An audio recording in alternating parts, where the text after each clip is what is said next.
Sosok Faisal Assegaf, aktivis yang dilaporkan Menteri BUMN Erick Thohir.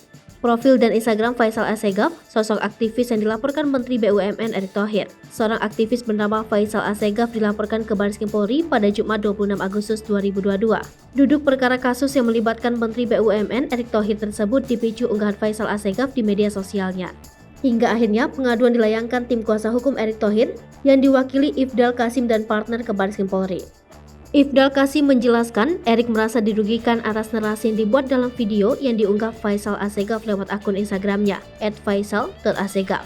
Dugaan fitnah itu dilakukan, kata Ifdal, setelah Faisal Assegaf memberikan naskah tambahan atas video pernyataan kuasa hukum Brigadir J Kamarudin Simanjuntak. Dalam video itu, dimuat narasi tambahan kalau Erick Thohir memiliki banyak istri. Selain itu, ada narasi anak pertamanya tidak mendapatkan biaya pendidikan. Padahal, kata Ifdal, video pernyataan Kamarudin Simanjuntak itu hanya berisi tudingan terhadap Dirut Taspen yang menurut pengacara tersebut mengelola dana capres sebesar 300 triliun rupiah. Kamarudin tidak menyebut nama Erick Thohir. Namun, kata Ifdal, Faisal menambahkan narasi dalam video itu dengan tulisan berisi fitnah kepada Erick Thohir. Faisal Assegaf lahir di Pulau Geser, Kabupaten Seram bagian timur. Profesinya sebagai politikus.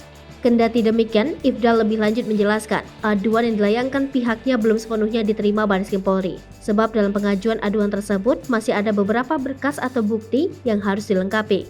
Aduan tersebut mempersangkakan Faisal Assegaf dengan pasal 27 ayat 3 dan pasal 28 ayat 2 Undang-Undang Republik Indonesia Nomor 11 Tahun 2008 tentang Informasi dan Transaksi Elektronik, sebagaimana telah diubah dengan Undang-Undang Republik Indonesia Nomor 19 Tahun 2016 tentang perubahan atas Undang-Undang Nomor 11 Tahun 2008 tentang Informasi dan Transaksi Elektronik.